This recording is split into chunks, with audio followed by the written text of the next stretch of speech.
Good afternoon, everyone. It's very nice to see you. I'm David Currell from the Department of English, and Shakespeare is my bread and butter. I'm a Shakespeare scholar who teaches a course, English 212 Shakespeare, in the department every semester, except next semester. So if you like what you see today, I'm sorry, there's no opportunity to get any more of it next fall. You'll just have to cope with the disappointment. I'm going to speak today about Shakespeare and his reception. This is the sort of key word I'm going to use, which has a sort of fundamental etymological sense of taking something up again. So the ways in which Shakespeare has been taken up again after his own lifetime, after the moment of his creation of individual plays like Hamlet, how have later periods thought through this text? When you stick words like Hamlet, Shakespeare, reception up on a slide and say, I'm going to cover these in 50 minutes, you're sort of setting yourself up for personal disappointment. I mean, how can we cover these materials? I want this lecture to be as kind of useful to you as possible. Hopefully, just by rambling on in my usual way, I'll be planting some seeds that you can pick up in your discussion sections. You'll be able to make fertile connections between some of the things I mention about early modern England and drama and the other texts that you've been reading in this very wide-ranging survey.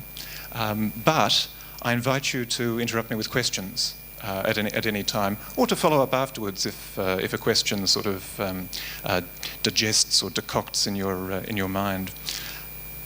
Here's a rough outline of some of the things I would like to spend at least some time addressing, and they've sort of organised the slides that I've presented. The first topic is theatre. What happens on a stage? Since this is, I mean, I guess this is an arguable statement, but it's a credible claim to say that the stage is the origin of Shakespeare. That's his medium, and that is the prior area in which Hamlet has its being. And so since you have encountered Hamlet as a written text in your enormous reader for CVSP 203, and as a cinematic text, you've seen Mel Gibson's 1990 version on film, I thought, let's try and think a little bit about theatre and what makes theatre different and specific in this period. What is the key thing that differentiates theatre from reading a text or seeing a film?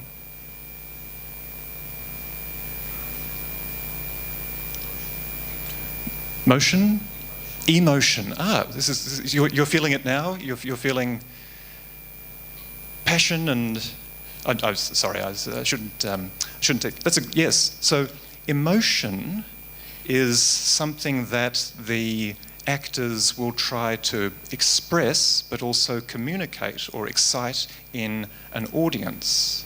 So there are two sets of human beings who are participating in this exchange of emotions. There's the people that are the actors, and there's the people who are the audience.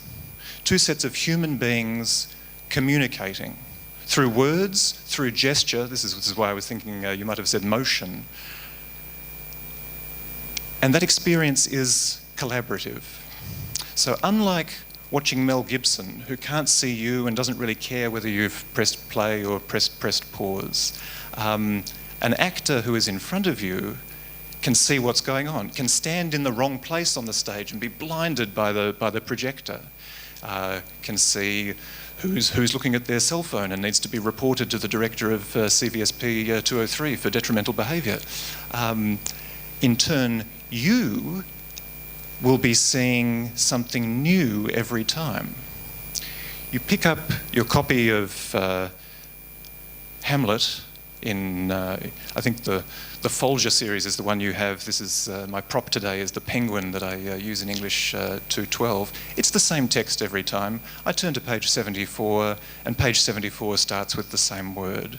I might read it differently because I'm coming from a different set of readings that I've done, because I'm in a different mood, but it's the same text on the page.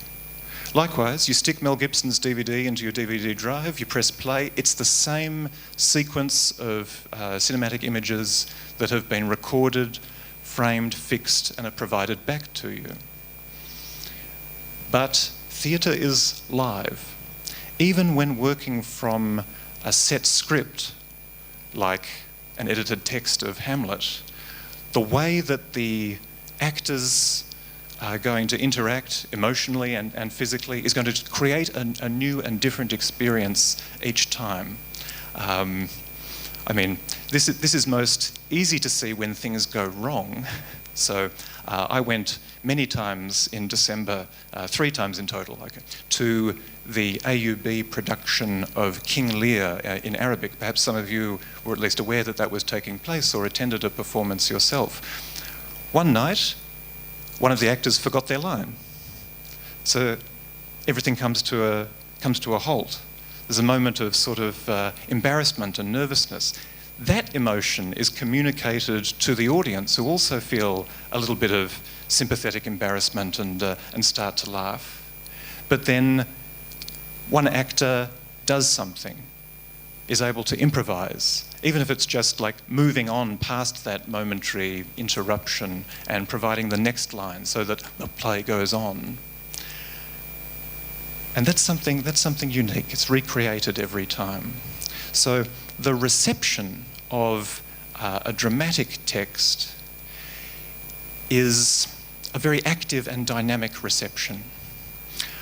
The very end of this slideshow actually includes still images.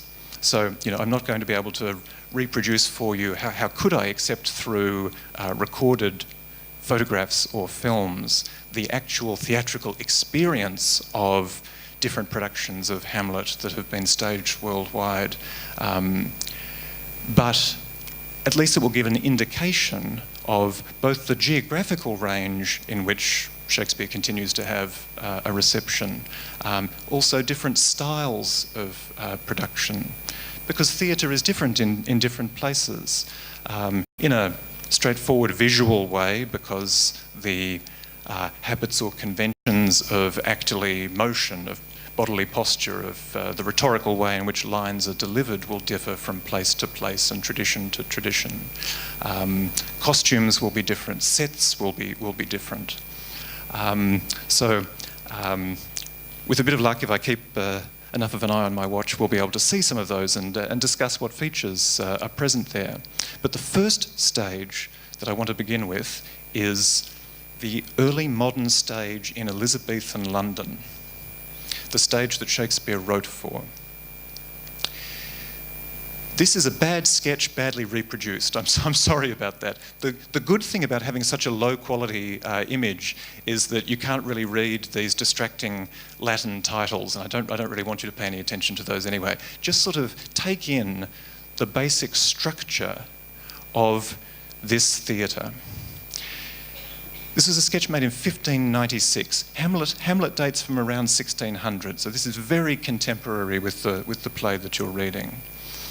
And this is one of the public theatres in London, of which there were about half a dozen at any time during this period at the end of the 16th century, beginning of the 17th century. This was a major form of entertainment.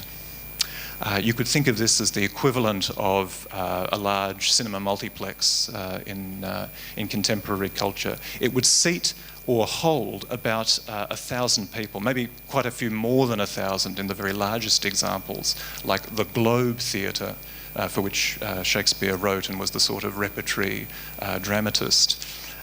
This is another theatre in a different part of London called the Swan. And it's a little bit smaller, but I think you still see the pretty extensive scale where you have 3 sets of galleries with seating for spectators here that enclose the stage going around. So this is like a cross-section. You should imagine the continuation of all of these circles to provide gallery seating all around the space.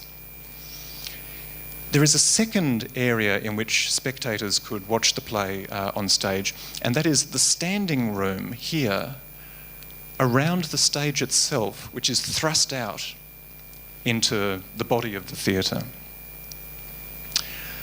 It's also elevated about 5 feet, about chest high for me, above ground level. An architectural fact of which Shakespeare takes advantage, even in the play Hamlet. You remember when he and Horatio hear the ghost's voice from below the earth? So the actor playing old Hamlet, the ghost, could be underneath a trap door down here saying, "Swear," and Hamlet can react with glee and the others with terror when they hear this ghost's voice. Standing room was the cheapest area of the theatre. You could be admitted for a single penny, twice as much for a bad seat with a bad view, 6 times as much for a good seat with a good view overlooking the stage. And I'll point out just another couple of things. First thing to point out is that there is a roof only over this building-like structure that provides a backdrop for the actors, and also a covered space where the highest paying spectators or musicians or the actor playing Juliet on her balcony could be situated. There's also roofing above the highest level of the galleries. Now, if you've ever spent any time in London, England, you'll know that roofing is kind of important to protect you from the terrible weather. So this sort of open-air theatre could only really be profitably operated during the months of comparatively good weather in summer. So the season was about 5 or 6 months long. And if a rain shower came through and you'd only paid a penny, bad luck. You got a soaking and you went home with a cold. The second thing to point out has slipped my mind. Here's a guy with a trumpet. And there's a flag showing that there's a play that's going to be on that afternoon. But anyway, there's an introduction to the space itself. A mass audience able to access this form of entertainment at comparatively affordable prices, but at the same time with a differential pricing structure, so that the better sort of people could buy the better sort of seat. And an arrangement of the playing space that allowed verticality to be a factor in performance. You could have actors overlooking the castle wall or coming up from the basement, and a thrust stage, so that unlike the rather separated physical relationship that I have on this sort of modern proscenium stage with you, the audience, there could be a lot more opportunities for direct interaction, perhaps better for the exchange of emotional affect in that context. Let's talk a little bit about Hamlet in particular. It would take me all of the time that we have to give even an adequate summary of the action of the play. So I'm afraid in this lecture I'm going to sort of rely on your exposure to the movie version and hopefully the reading that you have done, and sort of leave most of the plot alone. One structural observation that I will begin with is that as a plotted narrative, as a story, Hamlet is really hard to get your head around if you read through it. I remember struggling with just trying to understand what was going on and why when I first read it as a 17-year-old. And I think there's a particular part of it, I'm going to use the technical word, the middle, which is hard to assimilate in the way that we process narrative fiction in most of the films and novels, let's say, to use dominant genres that we tend to read today. From about the moment after Hamlet says, his famous lines, the time is out of joint, oh cursed spite that ever I was born to set it right, after he's had that stressful encounter with the ghost, up to when he gets banished to England. So Claudius sort of realises he's some sort of vague threat and says, going to send him off with secret orders that he should be executed when he arrives in England. Between those 2 points, where the revenge plot that is obsessing the protagonist gets started and gets resolved, we're just in this very wild space where Hamlet turns into some sort of mischievous agent of chaos around the castle at Elsinore. And one suggestion I'm going to throw out to you is that playing itself, acting, the activity of adopting a role and performing it, is the key concept that gives some sort of semblance of structure to this extremely avant-garde and wild couple of acts between Act 2, Scene 2 and about Act 3, Scene 2. One of the reasons that this is a plausible thesis is that a company of actors arrive at Elsinore. Even those that you were wont to take delight in, say Rosencrantz and Guildenstern trying to cheer up Hamlet, the tragedians of the city. So the professional troupe,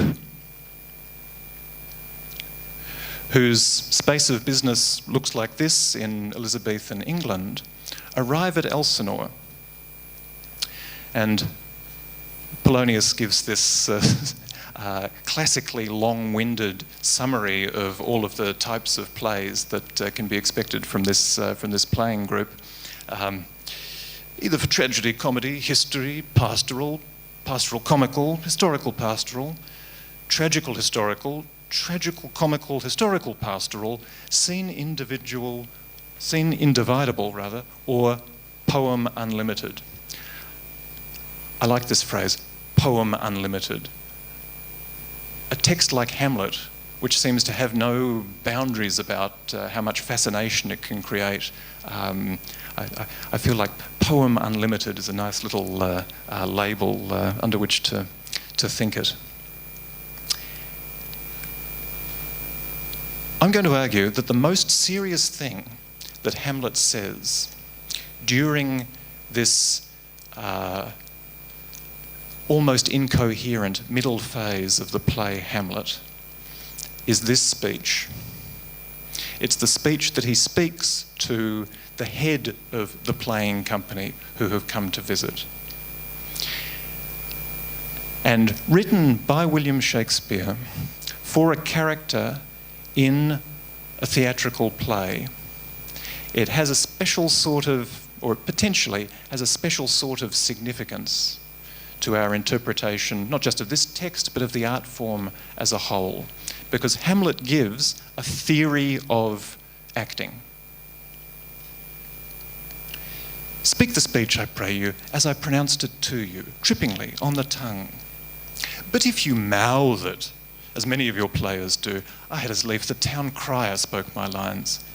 Nor do not saw the air too much with your hand thus, but use all gently, for in the very torrent, tempest, and as I may say, the whirlwind of your passion, you must acquire and beget a temperance that may give it smoothness. Oh, it offends me to the soul to hear a robustious, periwig-pated fellow tear a passion to tatters, to very rags, to split the ears of the groundlings. who for the most part are capable of nothing but inexplicable dumb shows and noise. I would have such a fellow whipped for o'erdoing termagant. It out-Herods Herod, I pray you avoid it. And the first player who's sort of been waiting for this to come to a stop sort of realises there's a moment of silence. I warrant your honour. Hamlet makes many dense points here. You can unpack this speech and pick up, let's say, an available point of view on playing in Shakespeare's time. I do want to be a little bit sophisticated here and say this is not necessarily Shakespeare's theory of playing. He has created a fictional character, placed that character within the drama. That character's circumstances are so eccentric and extreme that I think everything that he says we should keep under, permanent critical inspection. But, as I say, there's a certain note of sincerity that comes through here. What's he saying? He's saying, don't speak unnaturally, but look for a kind of smoothness. Don't use exaggerated gestures, soaring your hands and, looking like some sort of marionette. He is interested in this idea of passion. Emotion was absolutely the right sort of key word to bear in mind when you come to this. He uses passion twice. It's something that the actor is experiencing, so the actor should be communicating through body and words some sort of emotion. But a passion is also something that is fixed in the script. So to tear a passion to tatters, to very rags, to destroy the aesthetic creation of passion through words that is generated by the act of writing. There's a couple of references at the end. You can chase up footnotes and find out who Termagant and Herod were, or you can listen to me for the next 2 seconds. These were particularly over-the-top, rhetorically excessive figures, stock figures, so characters who were repeated time and again in medieval drama, in the drama before the period of the public theatres for which Shakespeare wrote. So these are now out of fashion. Don't do it in that old, crude, unsophisticated medieval way, but bring a different sort of naturalistic criteria to your style of performance. He goes on. Be not too tame neither, but let your own discretion be your tutor. Suit the action to the word to the action, with this special observance, that you o'erstep not the modesty of nature. For anything so overdone is from the purpose of playing, whose end, both at the first and now, was and is to hold, as 'twere, the mirror up to nature, to show virtue her own feature, scorn her own image, and the very age and body of the time his form and pressure.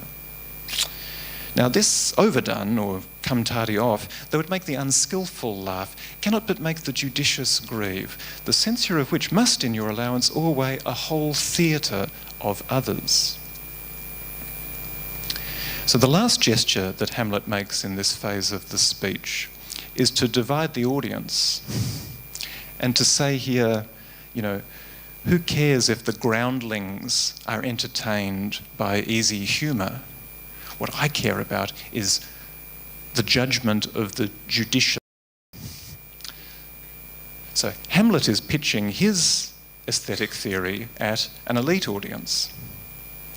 This is one point on which we might say we definitely do want to differentiate Hamlet's theory from Shakespeare's actual practice, because the groundlings were the majority of Shakespeare's audience. Obviously, he's writing for a mixed audience that must stay mixed in order for him to be able to remain a profitable and successful writer. But this idea that an audience can be seen as a spectrum, and different sorts of language, different sorts of effects can be pitched to different parts of that audience is also, I think, part of the variety which seems to be fundamental to Elizabethan art and to Shakespearean playwriting in particular.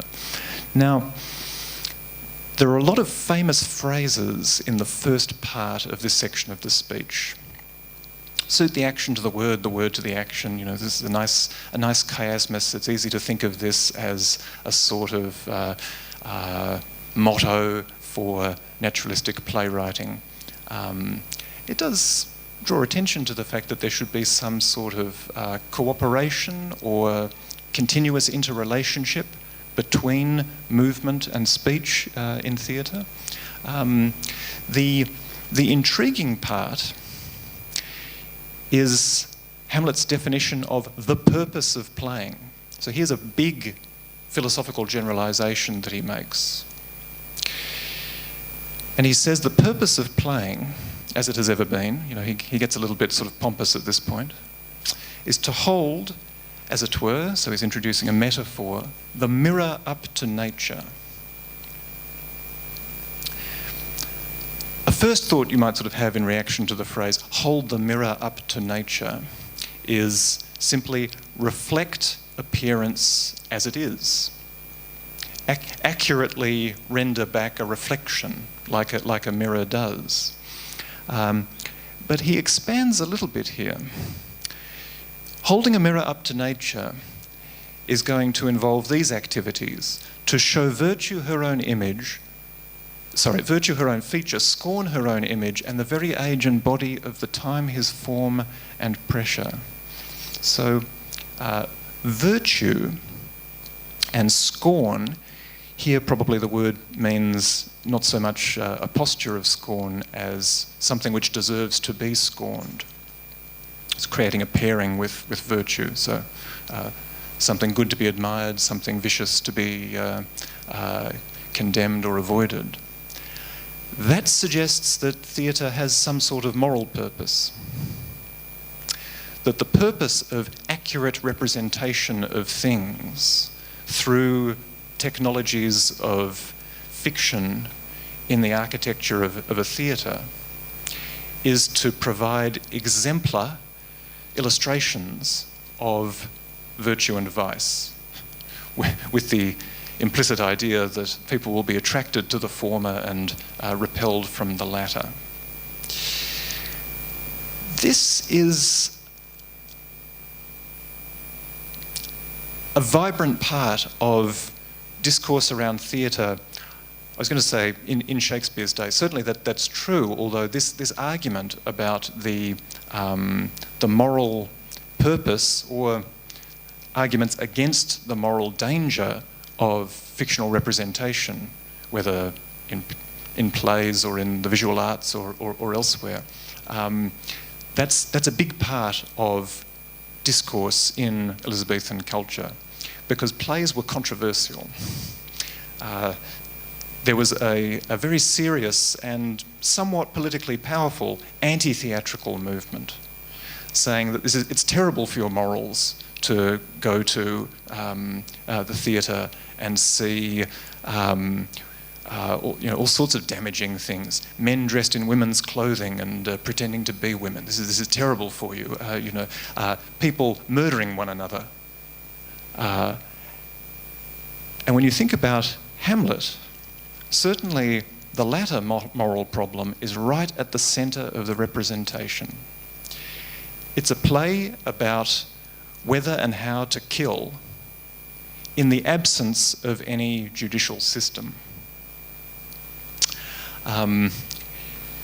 So having theatrical discourse so self-consciously present at the centre of the play would, I think, trigger for an original audience this question of the moral purpose of these representations, the purpose of playing. Here's a sort of transition into this question of to kill or not to kill that is at the centre of the plot of Hamlet. This is Horatio, Hamlet's sort of steady friend who's there to be a sort of control human being against his extremity, perhaps. This is almost the last speech of the play. Things are just getting resolved. The Norwegian king Fortinbras has come. He sees this scene of slaughter where basically every member of the Danish court is dead either from poison or sword wounds. And he says to Horatio, "What's happened?" Horatio, cool, calm and dour at all times, says, "Give order that these bodies, high on a stage, be placed to the view, and let me speak to the yet unknowing world how these things came about. So shall you hear." And this is the point at which Horatio becomes the first author of a SparkNotes edition of Hamlet. He gives a quick summary of what's in this play. "So shall you hear of carnal, bloody and unnatural acts, of accidental judgments, casual slaughters, and in this upshot, purposes mistook fallen on the inventors' heads. All this can I truly deliver."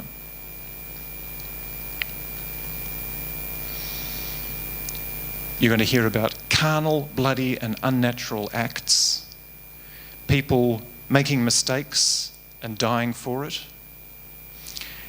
casual slaughter, accidental judgments, people not using their minds and properly, and there being these terrible, fatal consequences. Does that strike you as, starting but serious students of this play, as a good summary?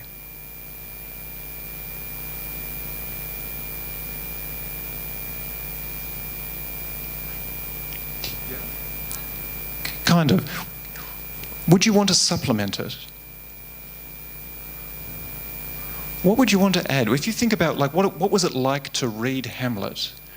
Was it like watching an episode of Game of Thrones, which seems to be sort of like what's being summarised here? What do you think? What's the difference?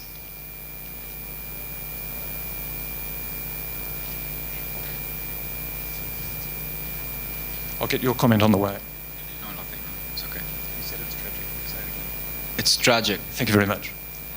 I think it's more clever and out there than that. More clever and out there. Can you expand? It's not just about bloodshed and unnatural acts and all that. They all got to that point because of several incidents, several encounters, conversations, judgments that were going on that led to the end. It wasn't just about like bloodshed, unnatural acts, accidental judgments. There was something that happened and conversations that took place that led to that. Conversation, judgment was another word that you used. Acts of thinking, yes. Since I'm down here, would you like to add anything to that? Does it okay? I agree. And I've even sort of put my cards on the table. I see I'm going to have to change this slide next time so as not to spill the beans. Interiority. What Horatio is describing is the visible effects of this series of incidents that have occurred in Denmark. So what's happened is a whole lot of corpses have been generated. But what we have been privy to as readers of the play or spectators are characters showing their thought processes. Hamlet never stops thinking, and he loves telling you what he's thinking about and how intensely he's thinking about it. And this element of interiority, I think, if you wanted to pick sort of one skeleton key to the fact that this play has had such a robust reception, and a reception that you can connect to some of the Enlightenment and post-Enlightenment texts that you're reading in CVSP 203, it's because Hamlet as a possible representation of thinking, particularly thinking in a humanist mode and in philosophical categories that sort of become important to intellectual history, like metaphysics, like ethics, that is placed inside a form, revenge tragedy, that had hitherto been seen as rather inert with respect to thinking. So, yes, carnal, bloody and unnatural acts, plus thinking, plus conversation. Absolutely. Thank you very much for your contributions. It's also tragic. Yeah. Here are some key quotes that I'll just sort of quickly pass through that signal interiority as a theme. And it's a theme particularly associated with the protagonist. Hamlet, this is after, this is early in the play, after his mother Gertrude has challenged him to smile a bit more around the court. And he says, "'Tis not my inky cloak alone, dear madam, nor customary suits of solemn black. You know, don't criticise my excellent hipster fashion. I have that within which passes show, these but the trappings and the suits of woe. There's something inside me that you can't have access to just by looking."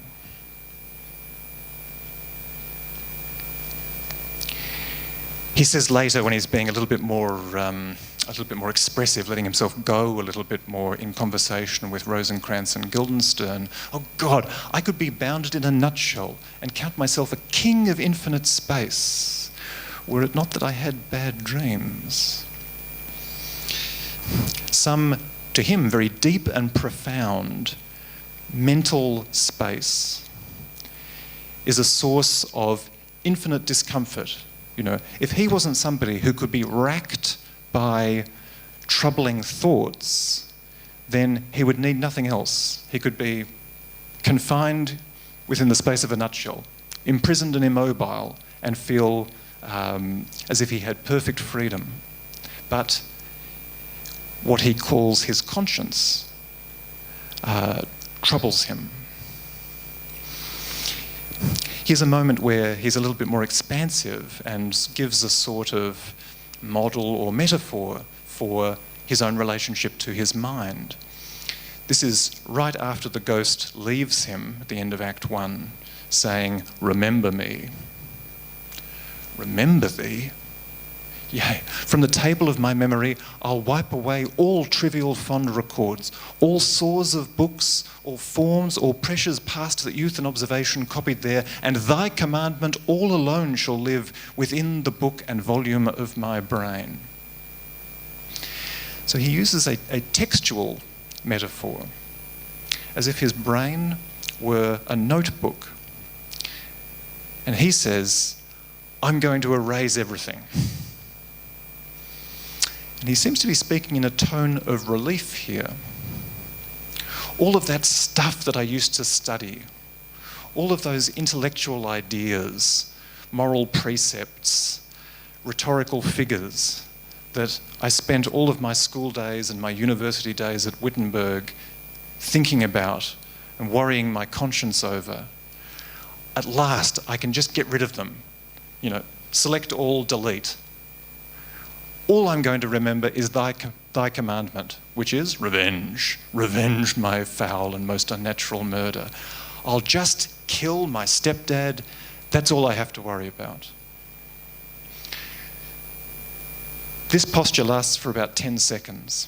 There's a very nice way in which Shakespeare's writing shows how futile this attempt to commit to monomania is going to be in the case of Hamlet, because he follows up from this by thinking of the paradox that someone can smile and be a villain. And he says to himself, "Meet it is I set it down." And he pulls out his notebook and he writes down, "One can smile and be a villain." He immediately undoes the metaphor that he's just used to try and show his commitment to throwing aside his conscience and just doing an act. He's straight back into the world of textuality and thinking.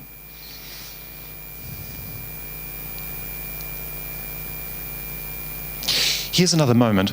I just glanced at my watch, so I realise I can't do the same sort of close reading of this moment, but I wonder if anyone recognises it. Where's this moment where Hamlet says, "I could do it. I could do this act that I tried to commit to in the immediate aftermath of Conversation with the Ghost. Nada again? Yeah. Exactly. Now he is a praying. Claudius is praying. This is right after the play within the play has taken place. Hamlet sees him praying. And he says, he's absolutely vulnerable to me. It's the perfect moment. And now I'll do it, he even says. But then the thinking machine takes over. And he argues himself out of it. This little phrase, that would be scanned. So the idea that he has just articulated should be, invites being scanned, analysed, teased out. And when he starts that analysis, all motive to action is completely dissipated.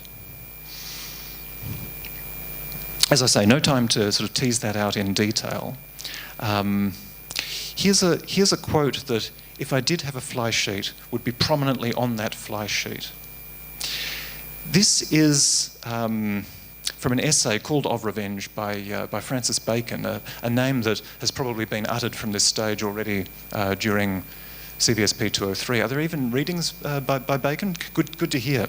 Revenge is a kind of wild justice, which the more man's nature runs to, the more ought law to weed it out.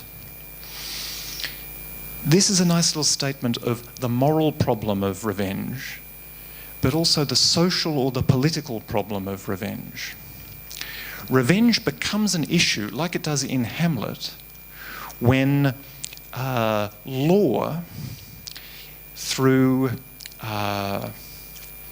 dysfunction, through absence, through some interruption to human institutions of justice, is not available to provide it. And so you get revenge as a kind of substitute, a wild justice, the justice that belongs to the wilderness, outside of civility. Hamlet, of course, is completely on the side of institutional and social systems. So for him, for his mentality, for his training, for his worldview to be placed under an absolute imperative from his father to engage in this kind of wild justice, this seems to be impossible for him. And this provokes all of the thought and all of the emotion of interior troubling and tension and pain that occupies the play, and for which this often disorienting substitute motion and substitute discourse comes to stand. So there's a theme that perhaps you'll open up in class discussions. I really will rush to the end so that I can show you some of the excellent images from international productions of Hamlet that I've gathered. But I want to do one exercise with one of Hamlet's most famous, surely Hamlet's absolutely most famous example of articulated thought. The soliloquy, so the speech that he speaks alone on stage, that begins, "To be or not to be." Now this speech is famous enough that you've probably heard it, even if you'd never read the play before. So everybody in the room, more or less, would be able to finish this line, I'm sure. To be or not to be? That is the question. Good, excellent. And look, I just thought I'd go back to the earliest printed texts from the Elizabethan period and show you what it looks like in print. To be or not to be? Aye, there's the point.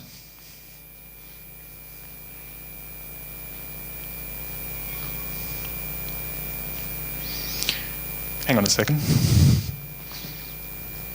No, it's all right. This is, yes, to be or not to be, that is the question, whether it is nobler in the mind to suffer the slings and arrows of outrageous fortune or to take arm against the sea of troubles and by opposing end them. What I have here are the two earliest editions of Hamlet. In book history, they're called quartos. That's the name of the format of the book. It means it's like about the size of an A4 sheet of paper folded in half. And this was the format in which all of Shakespeare's plays that were published during his own lifetime appeared. In some cases, like in the case of Hamlet, multiple versions of these early format plays were printed, sometimes by different printers, sometimes the same printer. The earliest text, and therefore perhaps the most authoritative text of the play Hamlet, says, "To be or not to be, aye, there's the point." Only in the second quarto, which is advertised on its title page as newly expanded and corrected according to the true original copy. And so editors, in the modern day sort of breathe a big sigh of relief. Oh, this is the correct one. Look, it says so on the cover. So we can print "to be or not to be." That is the question. Great, we don't have to disturb anyone's book of quotations. I did want to show you this though, because there's a way in which this textual instability of Hamlet, of this sort of most famous canonical text of early modern English literature, requires thorough critical engagement just to get to the text that we call Hamlet. And this fact was well known to intellectuals within early modern culture. The fact that there were multiple competing textual witnesses for the classical texts, which were becoming the foundation for contemporary thought and education, the fact that there were multiple texts and traditions of the Bible, of Scripture. This is one of those big disturbances in intellectual culture that you could match up with the new science, with the Reformation, the other big ideas that you've been talking about in this class. Even Hamlet is directly implicated. After Shakespeare died, the leaders of his playing company assembled a sort of collected works which provides a different and new textual tradition. This is called the First Folio, and in a future version of this lecture where I get to this slide earlier, I will talk about it. Let me just very, very quickly, okay, there it goes. Let's get to the nice pictures at the end. Just to show you a range of modern productions of Hamlet. This is in fact not a version of the Shakespearean text of Hamlet, but a play based on Hamlet by the Kuwaiti author Suleiman Al-Bassem, the Al-Hamlet Summit, which premiered at the Tokyo International Theatre Festival in 2004. Here's also from Tokyo, a Japanese version of Shakespeare. And this is a nice illustration of a point I made right at the outset, that different national traditions of theatre will cause a sort of translation, not just of the text of Shakespeare, but also of the blocking, where the actors are positioned on stage, bodily gesture and posture.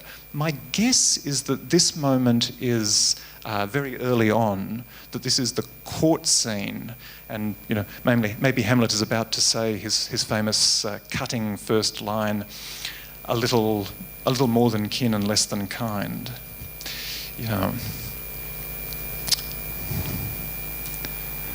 English tradition. Olivier communing with Yorick's skull.